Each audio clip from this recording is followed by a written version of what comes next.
You've done well. Let's just start there, right? Succeeded already. That's bad And form. congratulations, you've made it to 4 o'clock. I don't know how many thousands of slides you've seen already, but I have more slides for you, but I want to do something different right now. Again, my name is Robert Fortunato. I'm the president of what is called Core Strategy Consulting. Yes, in the back over And there. we also built one of the first net zero energy, zero carbon case study houses that was less expensive than standard construction. And we did that 14 years ago. I'm sorry, gentleman behind the pillar. Yes, you. Come on over. Oh, I get it. Okay, but I can't see you. Like you're right at that spot. All right. Can you come up here? Would you mind? I would love to see your smiling face in the front. And can you guys like move in a little bit more? No, but then you're gonna be behind the pillar. We can do this. We can work together. We can make this happen. So, please come close. So, long time ago, in a galaxy far, far away, I was a drummer, and Spencer knows, right? When I was 14, I started playing the drums, and then started to play with bands in Philadelphia, and I made no money doing it, and so we started a dance band. 50s, and I felt like the 50s and 60s were coming back in the 80s. It's like the 80s now is like that, right? And so we built this band, and we got really popular, and we like networked in with all the radio stations, and so like every time we played, we could pack a club on like a Tuesday night. It was super fun. And I learned how to work with musicians, which may be really the hardest thing ever to do. And one of the tricks to working with musicians was really to get in time with them, because guitar players are notoriously in like their own world, right? And so when you're on stage, you're trying to get people to dance, and so you have to be in the pocket, right? You have to know where the pocket is, and you have to do the pocket together. And this was the biggest challenge. So my 20-year-old self, I was playing with older guys too, and we got popular enough that when the old players came to town, like I don't know if you guys know who the Platters were, or Sha-Na-Na, like these or the classic like 50s and 60s people, you know who they are, right? And we would back them and then go on regional tours with them to 2,000 seat stadiums in the round. And so it was just like we went from these little clubs to these giant places, and it was just a blast. But when the guitar player was out of time, it bothered me. It still bothered me. So my 20-year-old self would sit down in our rehearsal, and we would sit in a circle, and we would do this exercise. And I realized in my later self, I went to the Wharton School of Business and did a bunch of other things and started doing executive coaching for people. And I realized this is really a great exercise. So I'm gonna do it with you right now, very quickly. And I want you to watch yourselves as to what's happening for you when we do this exercise. Okay? You guys ready? Okay. So we're gonna do, like, think staying alive. You get it? Right? Okay? So everybody stand up. We're gonna do a couple of rounds of this. And the first thing, your job as a collective group is to hear only one hand clap, right? It's almost like a Zen thing. Can we all clap on the beat so we only hear one clap? Do you guys get it? Okay. Can you do it? You ready? 1, 2, 3, 4.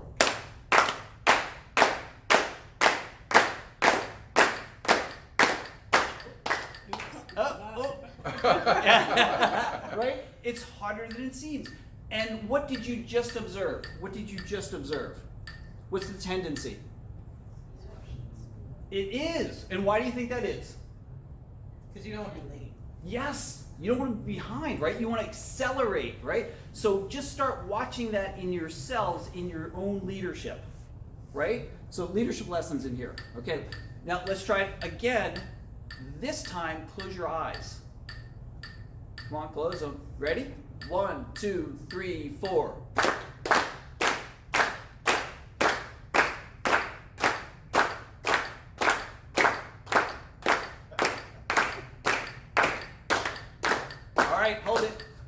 What happened?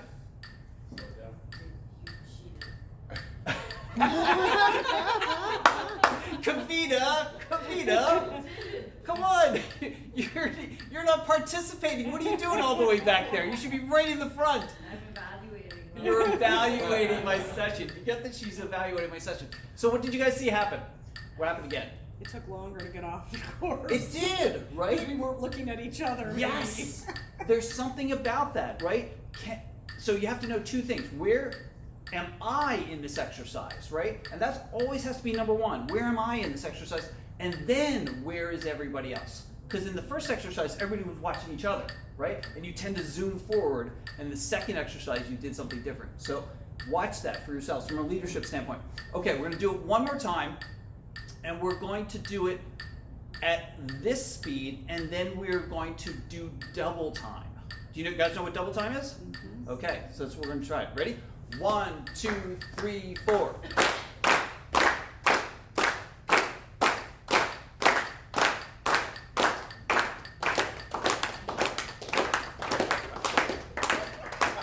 Listen. There you go. You're back. You're back, right? Now double time.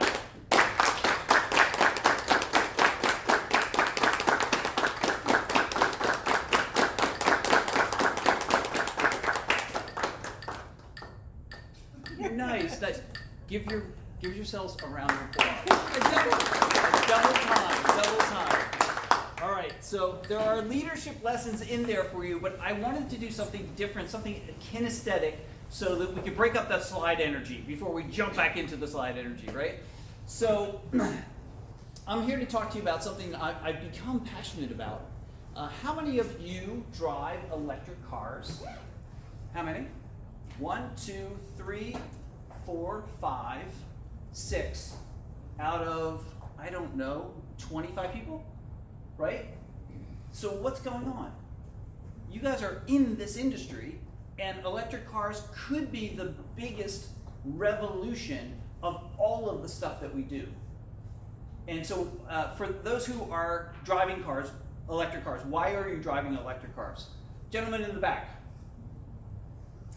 Why? Yeah. It's a tough question, actually. Because I honestly, because I just thought that when it came time to get a new car, that was like the right thing to do. The right thing to do. Yeah. And when you say the right thing to do, from what perspective?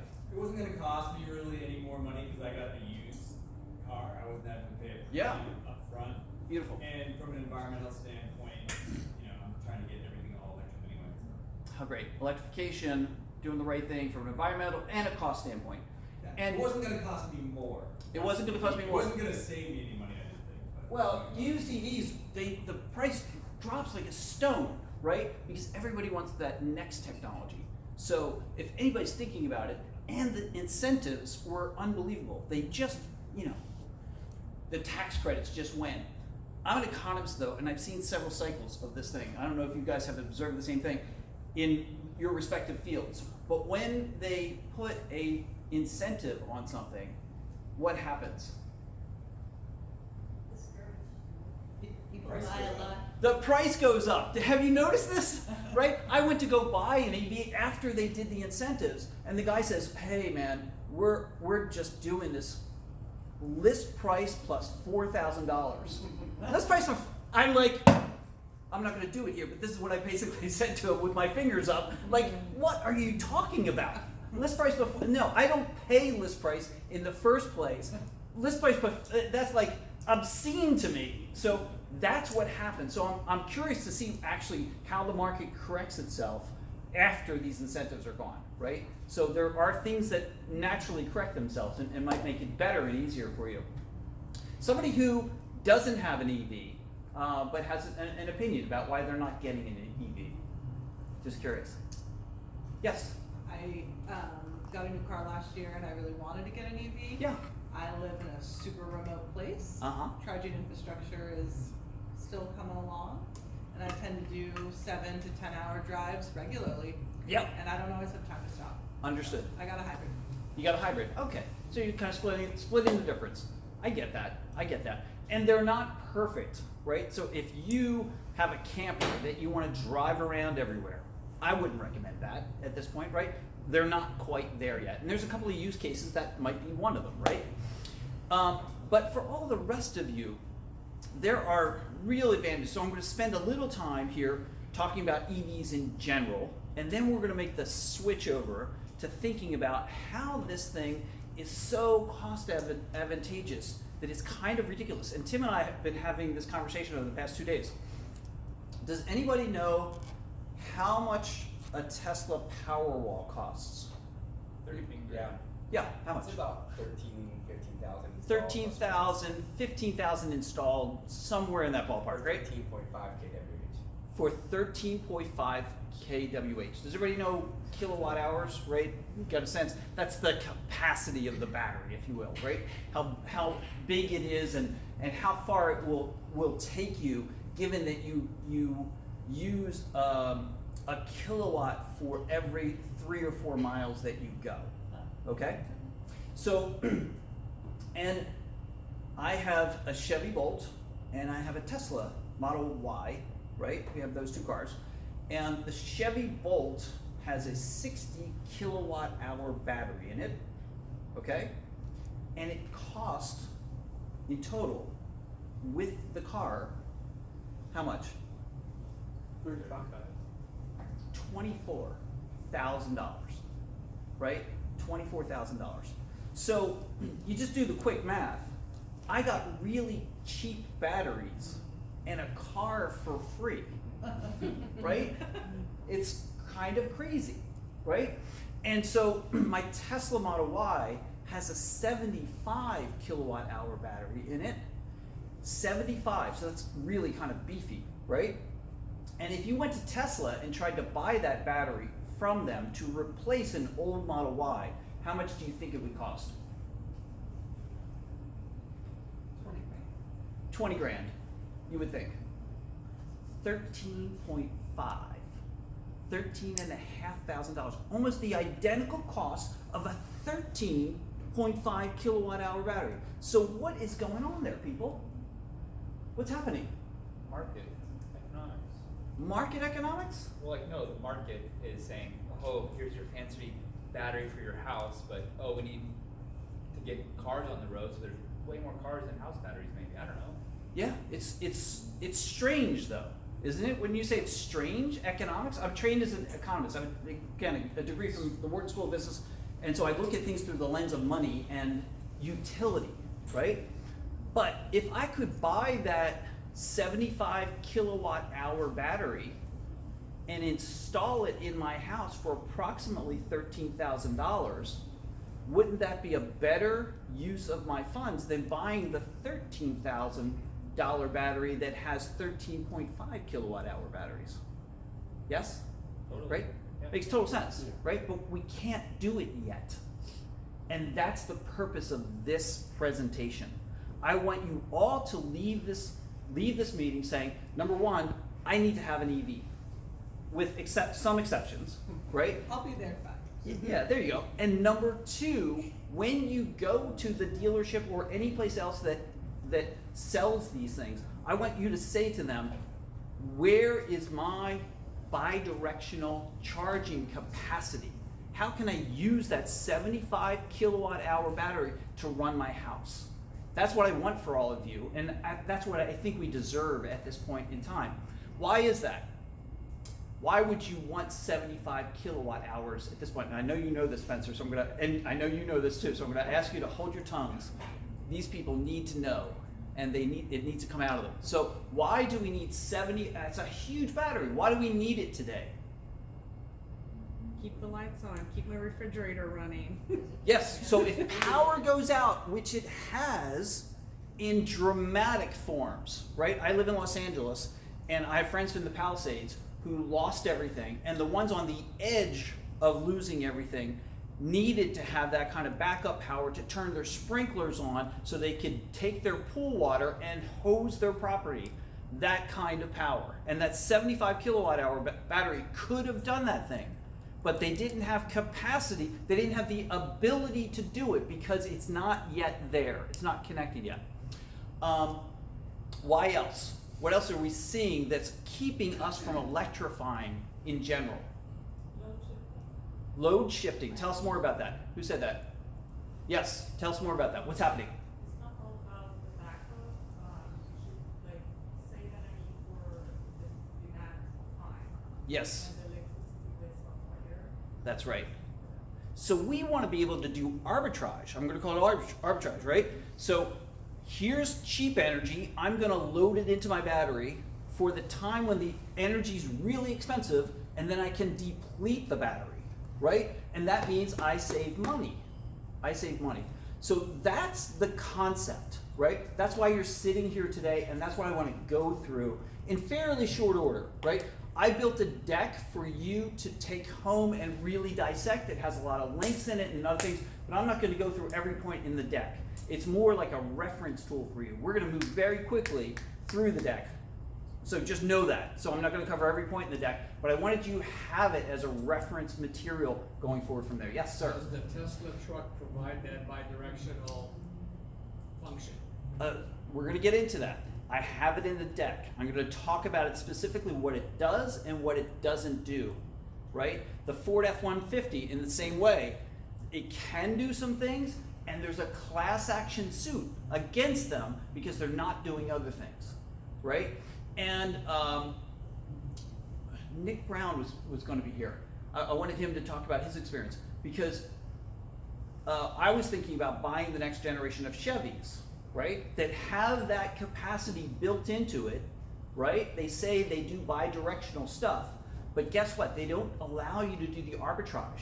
You can do the backup if the power goes out, but if you want to just do the arbitrage, it won't let you use the battery to do that. And there's a number of different speculations as to why that is, but we need to get through that. It's long past time that we get through that, right? So that's what we're going to talk about today. Any questions as before we start? So I'm going to start moving really fast through this stuff. Any questions? No? Okay, here we go. It was right in front of me. Okay.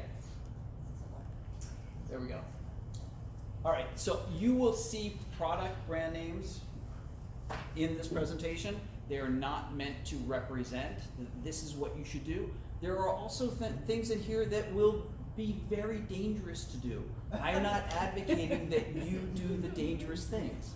I'm just pointing them out that other people have done these things and have been successful with them, but I'm not advocating that you do what they do. Okay? Let's just start there. All right, so again, this is me. This is the house we built 14 years ago.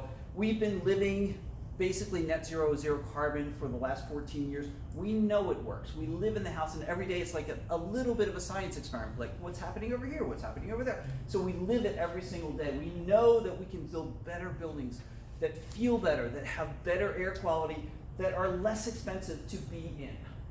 This is, you know, if you're not in Southern California, Edison territory, every one of those bars is a month. Every one of those bars that's above the line means that we're using more energy that we harvest.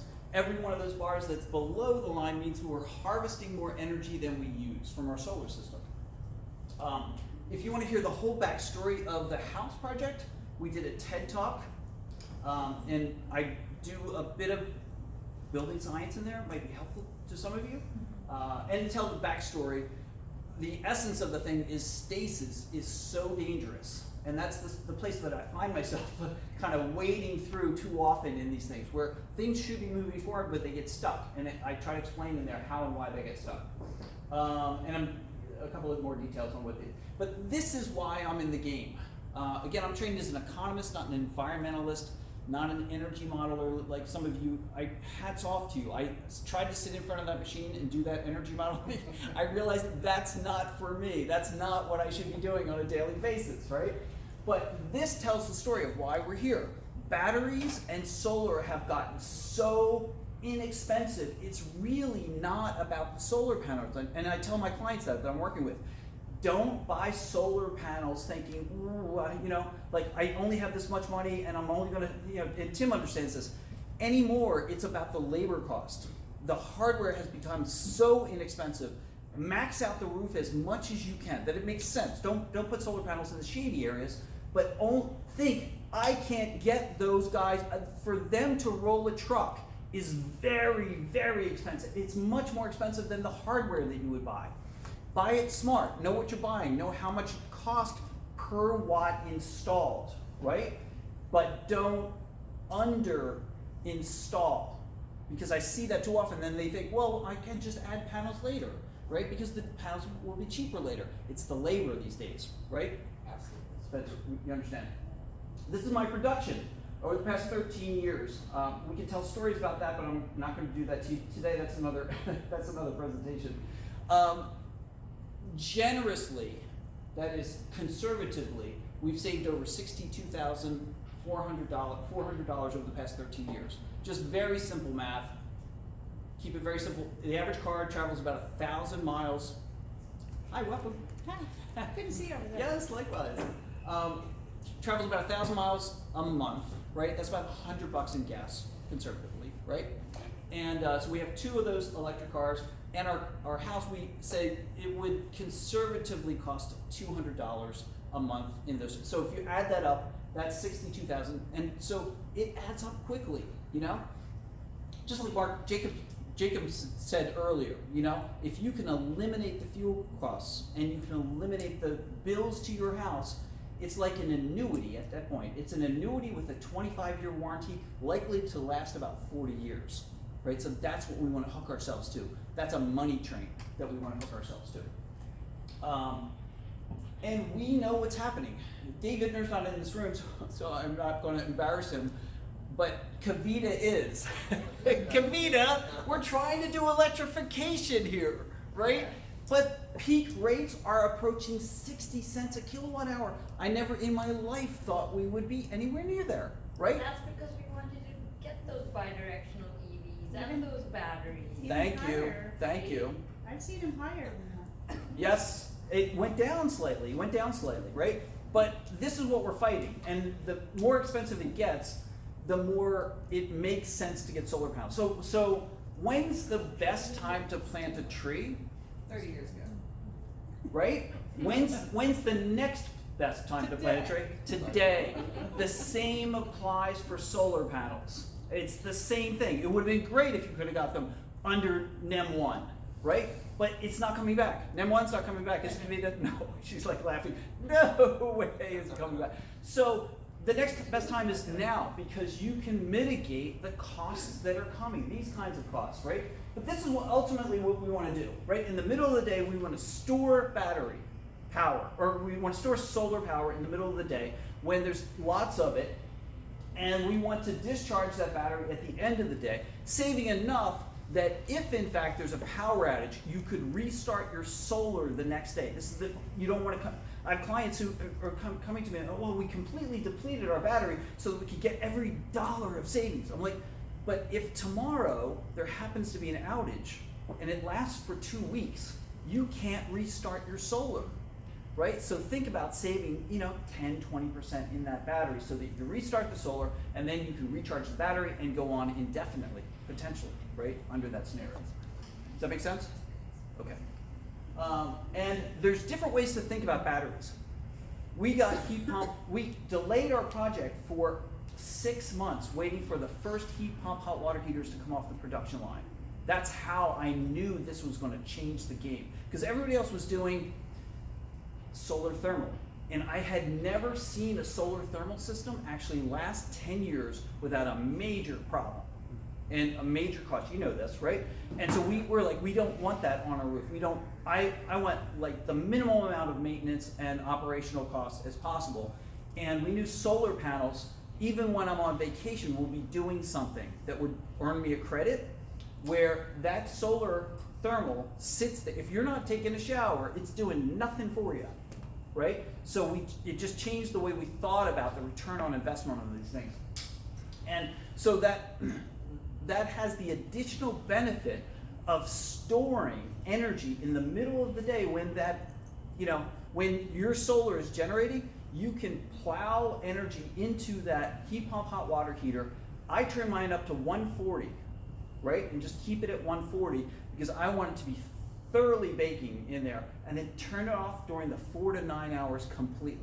So it goes to zero consumption during the times when it's most expensive. And with a 50 gallon, 140 degree tank, you can take 5 showers. And we like long showers. And you can take consecutive 5 showers and not have a problem in our house. So that's how I want you to think about like thermal storage. If in fact you have air conditioning in the middle of the day, what should you be doing? Cooling your house down, right? The thermal mass in that house will cool down, and then 4 to 9 you won't have to, a lot of people come home and blast it, right? At the time when it's 60 cents a kilowatt hour. That's crazy. It's very expensive. I have clients who come to me and say, hey, how come I have a $700 per month utility bill? I said, well, what happens when you come home? Well, we plug everything, and that it's killing them. They don't even know it, and that's what's happening, right? And you want to fully charge your car in the middle of the day, right? So this is Nick Brown. Nick Brown and I work and we teach classes together, and it's great working with him because we have different skill sets and sort of different modalities of playing, right? And Nick Brown has a very, very good home energy monitoring system, right? And we want to do a class on this thing. I just bought one and I'm going to install it, and we're working with Kavita. Hopefully we'll have a class on that coming soon. But this blue part here is you see that? Yeah, that blue part, that's the solar, his solar generation. He has about 4.2 kilowatt system. And you guys know, like, that's the kitchen in the morning, right? The making coffee and all that kind of stuff, right? So middle of the day, no one's home, so what's happening? He's getting credit, right? But he's not really fully utilizing solar. This is the next day, and he has a 120 volt charger for his car. So he plugs it into the wall, into a 15 amp circuit, and then charges his car, and then it takes up most of that energy, right? So that kind of works well. He's under that threshold, that umbrella of the solar, if you will, and that's a good thing, because once you break that threshold, then you're paying utility rates at that point, right? But what happens here? What is happening here? No solar. No solar and Air conditioning? Cloudy out. no. What's the biggest load you will have in any building? Air conditioning? It could be his car. That's it. Yeah. The car charging at 7.5 kilowatts is the biggest load you're going to have. There's no other load in your house that is running at 7.5 kilowatts. It's an enormous load, and that's what's happening right here. And So he has 2 car chargers. He has a 110 that he was using during correct. the day, and he has the 220 he's using Yes. at night. Exactly, right? So his wife came home and plugged in the car, right? So what advice would you give to Nick when you saw this graph? Charge at night. Yeah. Charge at night? After 9. Or after midnight. Or during the day. There you go.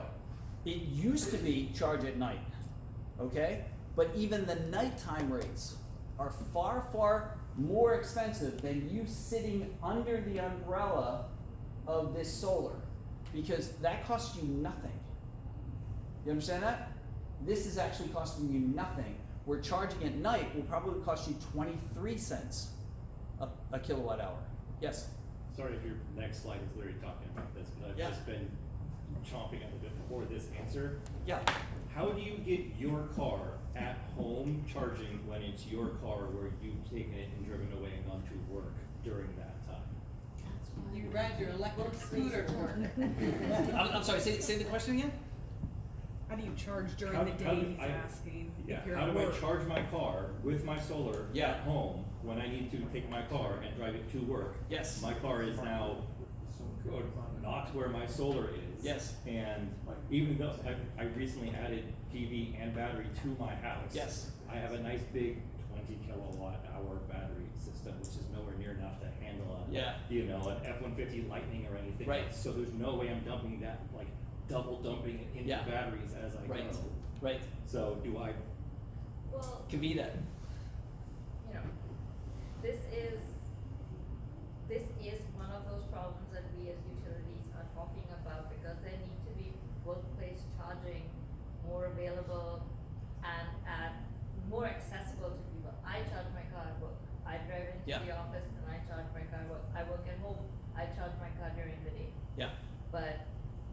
bigger problem than just each person's home or what utilities work. It is Yeah. something that needs, Yeah, it because, is happening now, it is a slow process. yeah, because as far as the question of do I drive an EV? No, and will I buy an EV soon?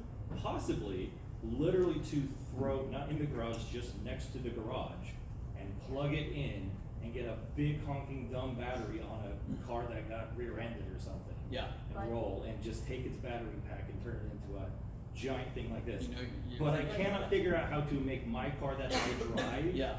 get the benefit. Okay. So do you- But do you you- can you- also, oh, sorry. you can also get a Yes. special, because you're charging, if you are charging your EV at home, you also get a different rate from the utility specifically designed to make that midnight charging more affordable. More battery, yes. Yes. And I've heard such interesting stories because the people who are trying to game the system, like you're thinking about, are really ingenious, right? And they've taken their 110 or 120 volt plug and they found the charger space in the garage that has a little plug on it. And sometimes it has a little lock on the plug. And they became friends with the maintenance person who unlocked it for them, right? And they plug it because they're at work for 8 or 9 hours. And in 8 or 9 hours at 15 amps, they get tons. That's a lot of charge actually that you would get. Everybody doesn't need super fast charging, right? Yeah. If you're sitting there for a while, you're actually going to do quite well. Is there a plug near your parking spot? So I mean, I could do it, but I'm Yeah. either stealing electricity Yeah. from my work, Yeah. or I'm probably going to have to pay them some amount for Right. the charging. Yeah.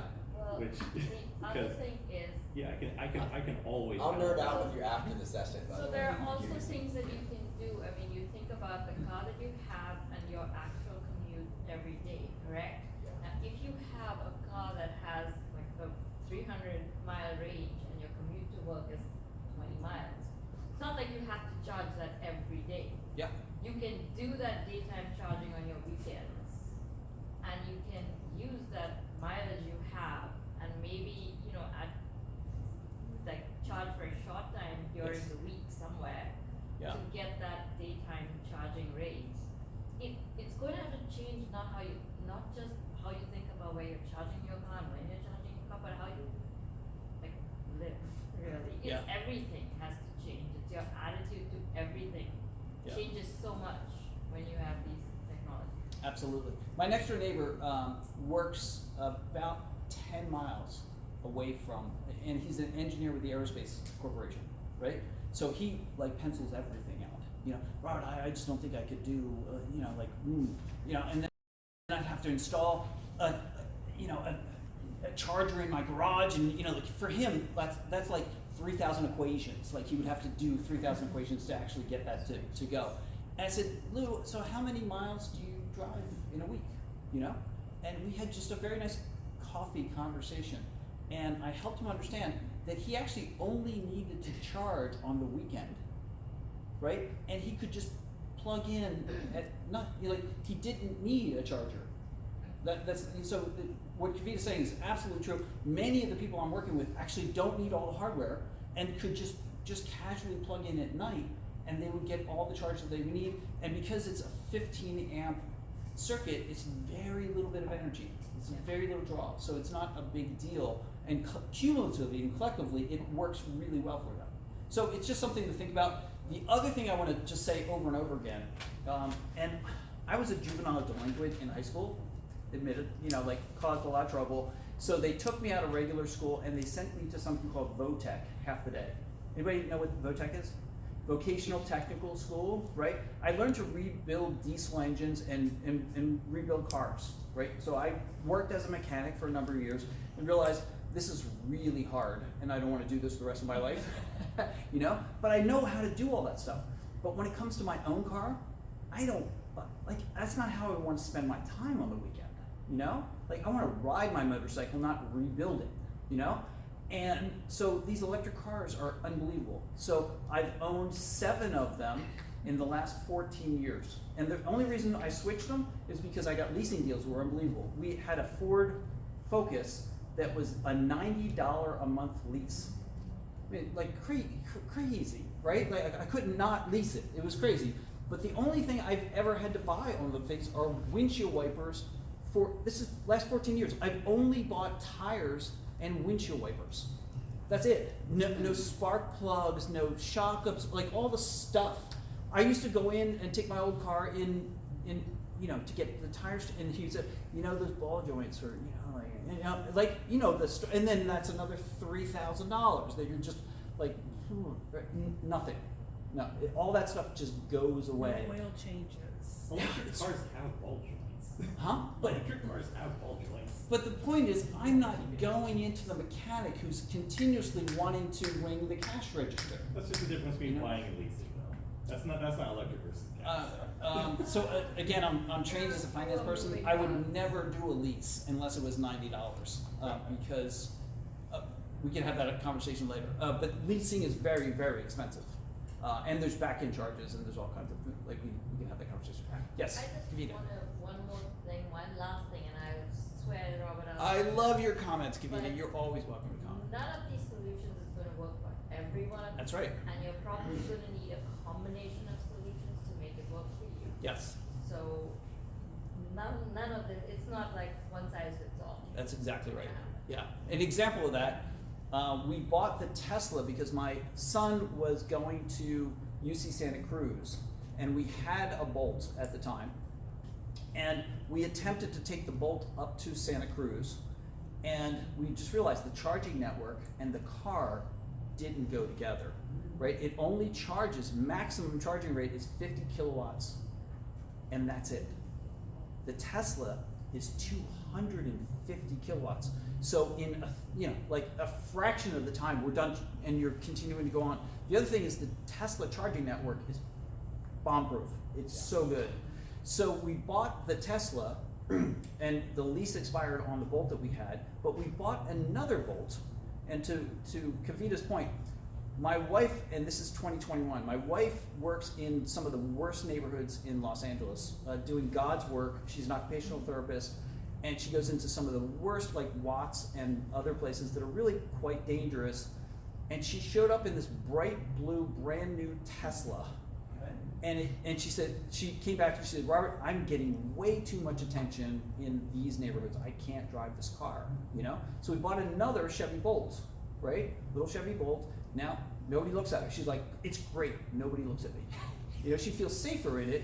And we don't take that car on long trips. Like, we didn't take that car down here because it doesn't charge as fast, right? The Tesla charges just like that. And I can drive down here and pretty much back on the 75 kilowatt hour battery. So these are the kinds of things you have to think about, again, as you're choosing the right vehicle for you or the combination of vehicles for you. Spencer. Sorry to jump in, I just want to share Yeah. one more thing. For energy nerds who love to figure out all the programming and what time and this and that, that is a possibility, but there's also a lot of smart features in advanced chargers. So you can, certain chargers say only charge from solar, right? So just take the extra solar, put it in the car. Chargers have schedules, only charge after midnight, charge these days. So it's not, I just don't want you to be left with oh, it's this huge thing I gotta do and manage. You can set it up in a smart way, and then it basically works, yeah. You can give it your utility rate. Right, it'll, yeah. Do it all for you. Exactly.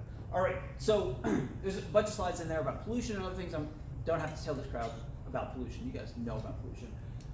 But the EV markets are fascinating. And if you just go in and type in the best Chinese EVs, you're going to get what is happening in this country? When did we become the third world country? They are building stuff that is unbelievable and has these capabilities built in because I worked in China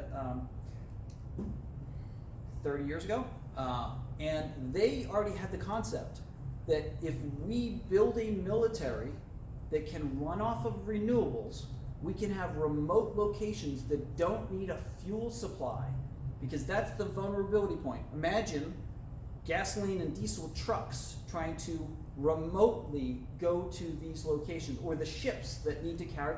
Those are the targets, right? So if you're strategic, from a military standpoint, you would never continue the drill baby drill. You would be all over the renewables.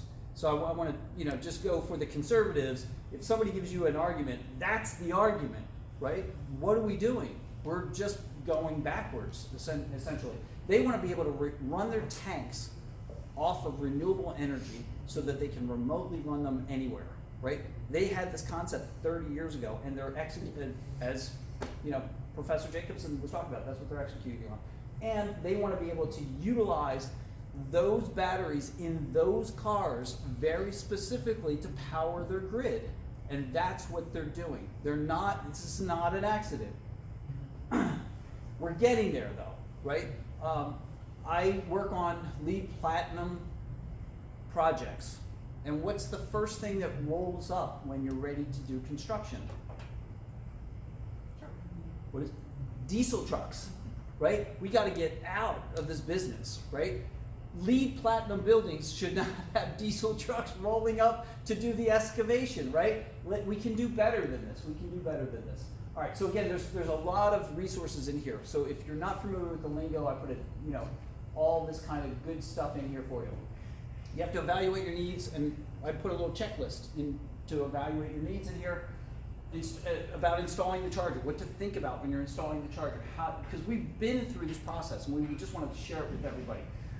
If you're not aware, there are load sharing devices that are unbelievable now. So if you have a dryer in your garage, you can share that 220 line with your EV, and with the right plug, like Emporia is making a plug right now that will only take as much energy into the car as you're making solar, and it stops at that point, so it doesn't use any grid energy.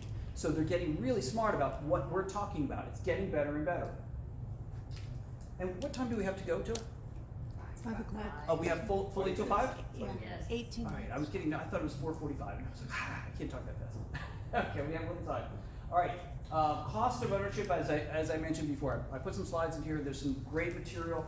And consumer reports, articles, and EPRL, like a lot of people miss and they go, like, my EV's just not working anymore. And I've talked to them and they're like, well, did you do something? Well, we just put tires on. It's critical that you buy the right tire. I mean, it seems, you don't think about these with regular gas cars, but the distance that you can go on the right tires versus the wrong tires is radically different, right? In Europe, they publish those statistics. They say this tire, its rolling resistance, that's what you're looking for. You're looking for its rolling resistance is this versus this tire, which only goes this far. And I called the EPA, and I called a number of government agencies, and they said they were working on it. And I've called them over the course of 2 years to say, we need, on the tire, it should be A, B, C, D, rolling resistance. We're not there yet. This is the other reason why I'm teaching. I want you to talk to whoever you're talking to and say, what about rolling resistance? Is somebody publishing that? So it's a sticker on, it should be a sticker on the tire that says rolling resistance, A, B, C, D, E, right? They already have for longevity of the tire. They already have, different things. This should be number one though, right? So, sorry going on a rant, but I need your help with this, So right? good. It's so good. Can you explain, go back to Oh, the please. tires versus one pedal driving? What's that one? Yes, that's my favorite thing. Thank you for catching that. It's my absolute favorite thing. So, in some cars, right, not all cars, and this is one of the things that I advocate you test drive the cars. Because I've tried to test drive every single EV that comes out on the market. The Jaguars, the Porsches, all the way down to the Fiats, right? I've driven them all. And my favorite thing about these cars is that when you lift, I'm sorry? Is the one pedal. It is. Totally. Right? Yeah. I lift my foot off and the car slows down immediately. I hate that. No one So before you comment, let me make and then you can retort my comment. But Yeah, okay. so it's documented that it's saved people's lives, Yeah. right? Because in the automatic transmission world, you take your foot off the accelerator and you're going exactly the same speed. It doesn't slow the car down. And in emergency situations, what's the first thing you do before you hit the brake? take your foot off the accelerator. And if you could get just a few seconds of deceleration, it could save your life or someone else's life, right? And that's invaluable, right? Number one, it just makes me feel like I'm safer, and I'm safer for everybody in the car and outside of the car as a result of that. The other thing is, the brakes will last the life of the car. Imagine that, you never have to buy brakes again. Are you driving the F-150? Not today, I mean, not this time. She but drives yeah. this giant F-150. So that car is potentially the heaviest car. It can have, get this, 120 kilowatt hour battery in it. 134, yeah. 134? Yeah. It's crazy, right? So how much does that weigh? The battery alone is probably 2,000 pounds. So if you are not having to step on the brake pedal to stop 2,000 pounds of inertia, you will save the brakes. Yeah, but it's so tiring. Why is it You tiring, have to Kavita? keep that pedal pressed so that you're going. I'm sorry, say again? Use cruise control. You have to, it's fatiguing. Yeah. What I mean. Thank If you are you. driving a long distance, you can't do that one pedal thing. I like it myself. I that's what I do. Put it on full self-driving or, Cruise control. modified cruise control. Yeah. That'll take care of that. Thank you. Yeah. Thank you. You also sometimes have a setting where you can set the level of regen Yes. and reduce, so you still have some curve. Right. I like the full bore, like Yeah. stop as soon as I can, and I don't have to touch. I have not touched a brake pedal probably in years. My only concern about that is what if you're in traffic and then you don't have brake lights? So Oh no! So that's the Does it beauty. do it? They actually come on. So the second Take you it off. the brake lights come on. Yes, great question. That was not always true in the very first generation vehicles. That wasn't true, but it's true for all the like every. Yeah, but that's a maddening thing in itself. If you're behind somebody whose lights are always coming I on, know. learn to drive. Now you know though. They're not. I've That's ran all they're doing. those off the road so many times. That's all they're doing. Okay. All right. I'm not going to belabor this, but there are tips in there for you, and there are tools in there. So if you hit that link in the PDF that you're going to get, you can evaluate different vehicles, right? And say, this is what I do, this is how and like, so I just want to give you resources essentially. And the total cost of ownership on these things is so much less than a regular vehicle. It's ridiculous, right? So these are the things that we hear all the time. I keep on getting sort of resistance to EVs, right? Range anxiety, they're just as polluting as EV vehicles. It's just, just know, the oil companies are scared. They understand this is their lifeblood. And we collectively could take away their revenue stream, right? It's very powerful what consumers could do if in fact we went all electric vehicles. And they know it. And so they have disinformation campaigns going out that talk about these things, like the grid can't handle it. Kavita could tell you, Norway is 97% electric cars now, and their grid works beautifully, right? And Denmark is doing exactly what they're putting energy into they have excess energy from windmills that they're putting into their trains and cars and ferries, right? They have all electric ferries, and it all works beautifully. Like, so this disinformation campaign is very powerful. I don't underestimate it, because as Tim and I talked about, it can unwind all the good work that we're doing if misinformation just continues to get repeated. Okay.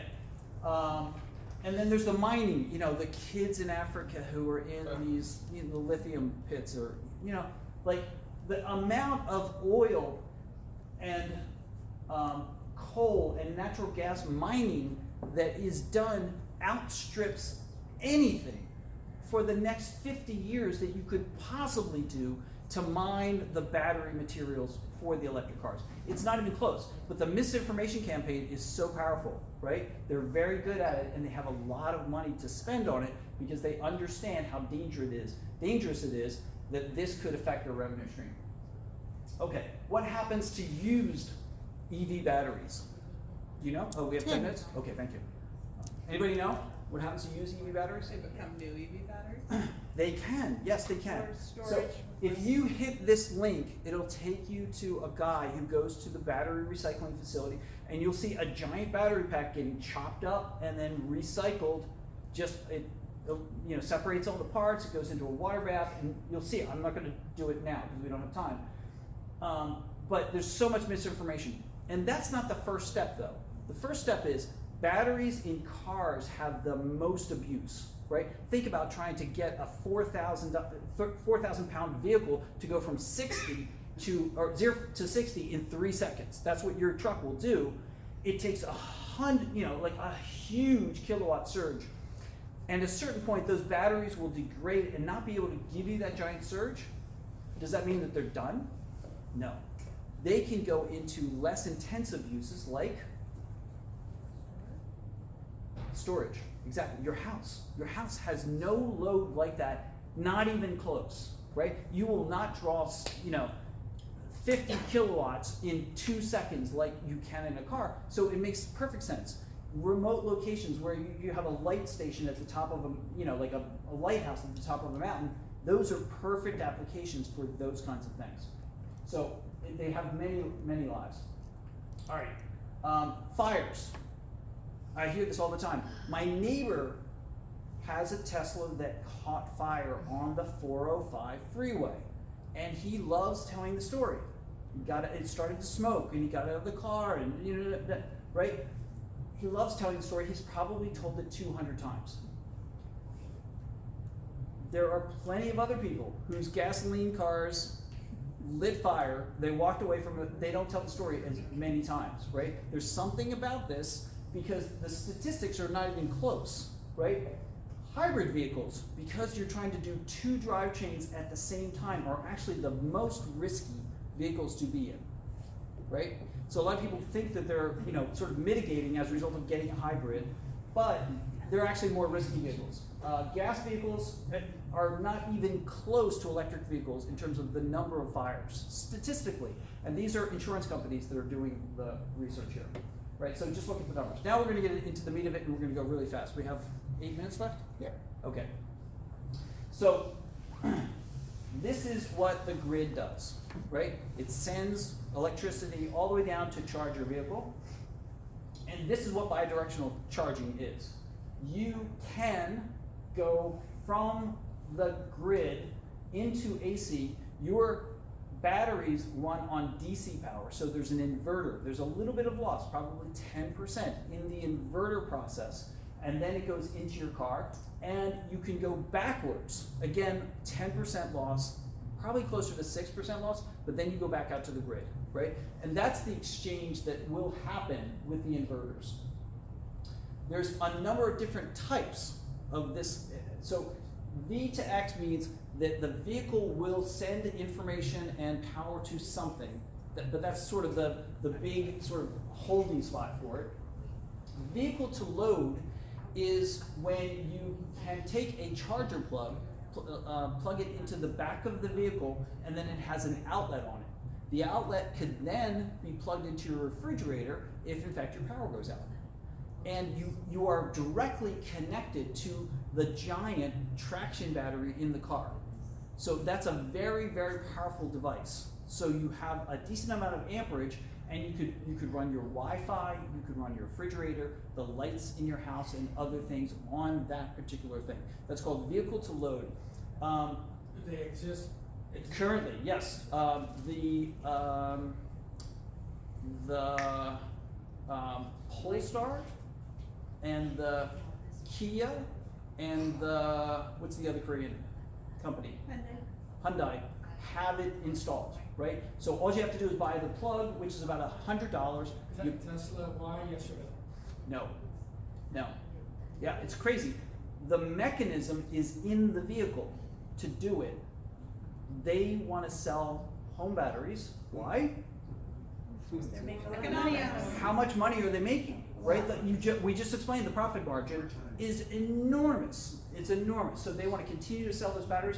They're refusing to do it for all the rest of the vehicles. They've actually promised to do it, but they've only done it on the Tesla Cybertruck. Right? Okay. So say again. Yeah, exactly. But Robert, can I use this Tesla Cybertruck dongle on my wife? so the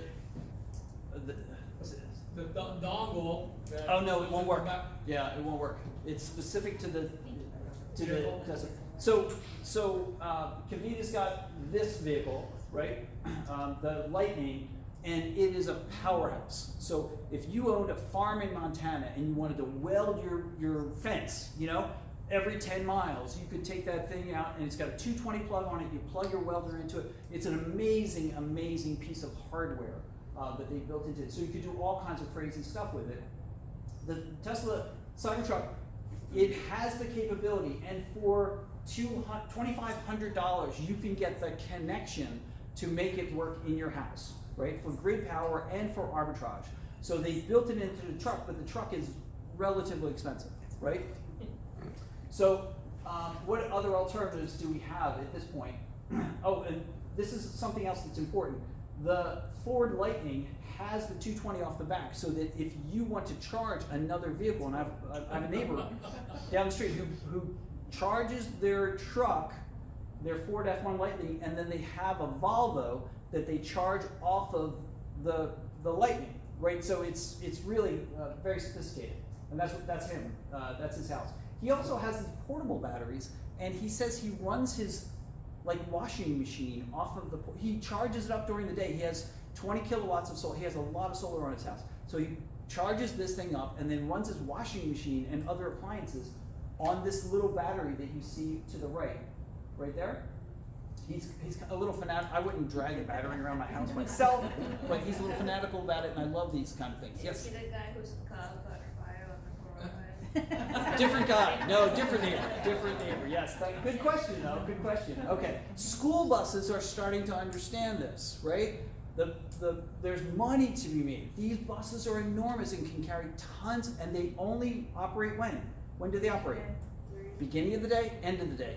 They sit there and absorb the solar the rest of the time. So it's the opposite of your use case scenario, right? So that's, and there's a friend of mine is doing that business. Where it all started is Fukushima. Fukushima happened, and Mitsubishi and Nissan both realized they have tremendous capabilities with these batteries to be mobile power stations in emergencies. So Mitsubishi and Nissan built into their vehicles these incredible capabilities, and that's why they're sort of leading in that way. This is my Bolt, and I'm not advocating you do this, but for $300 you can buy an inverter connected to the low voltage 12 volt battery and turn on the camping mode in your car that keeps the traction battery continuing to replenish the 12 volt battery. So almost indefinitely, you can have power to your house for your refrigerator, for your Wi-Fi, and the other things. For $300, it's really cheap insurance. Really cheap insurance. And that is why you should buy an electric. I mean, if nothing else, to have a 60 kilowatt hour battery in your driveway that you can use to just do that thing, I think is worth it. Myself, right? And here's the cost. Tesla, we talked about this already, so you don't have to go into depth. But and we talked about this already. The concerns, the technology has not been standardized. So I need all of you to start to think and get involved and advocate for standardization and implementation on a very big scale. Because this can change everything. It really can. It's one of the few things that we could do, besides rooftop solar, that changes the game for everyone, right? So that's why I'm advocating for that. Here's the vehicles that I know of right now, and you can see it. Some are just V to G, but you can go through the list and start to plan. Hey, I want to drive that car. This has this capability. This doesn't do this, and that's what I want. More bi-directional vehicles are coming for sure. Ways to access the bi-directional, Enphase, SolarEdge, and Wallbox are developing these. They have white papers. I've read all their white papers. They're really good, but they're not coming to market with them. And it's really, bothersome. Like, when are you coming with the bi-directional? Here's a company that is out with the bi-directional. They're called a DC Bell, and they have an ARA. And I called and I tried to get on the list. but there's only 3 vehicles that have opened their technology to be allowed to be used with this. Most of the companies, I think, most of the manufacturers are concerned about warranty issues with bidirectional charging, and we need to get past that because these batteries, you know, are pretty much bulletproof. There are companies that are taking old batteries and creating giant power stations with them. You can read about that. There's a great link there. This guy has bought the battery from a scrapyard and installed it in his house. I'm not going to advocate you do this, but it's really fascinating, and the link is there for you, right? And that's happening again and again. And if you go in, and there's a guy named Mr. Battery, right? Mr. Battery, I didn't put him in because he's even a little more risky. I didn't want to advocate, but he's really interesting because he took a 75 kilowatt hour battery and installed it on the side of his house, right? He actually did this thing. Okay, so recommendations. Number 1 is really demand bidirectional charging on your next EV purchase. The other things are second to that. And you know, EVs, hopefully you'll try one. Like this, hopefully it's a presentation at least get you to a place where you try to drive one because they're super fun, they're super fast, no maintenance, and they're just, you know, just really incredible technology. Better for your health, better for your wallet. Like all technologies, the cost is going down, capabilities are going up. Little to no maintenance, cost of ownership is 40% less than internal combustion. At home, charging with solar is the best value that outpaces ICE vehicles in many other use cases. Know the facts versus the myth, know the requirements for EV charging, start preparing for bidirectional charging, and again, demand bidirectional. I put that in there many times because I'm passionate about it. All right, so ask me over a drink about this story. I'll tell you because I'm out of time today, but I want to tell that story somewhere along the line. Free drink. Yes, I do.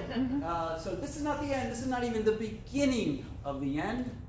It may, however, be the end of the beginning. So it's been a pleasure to be with all of you. Thank you for your time and attention, and I look forward to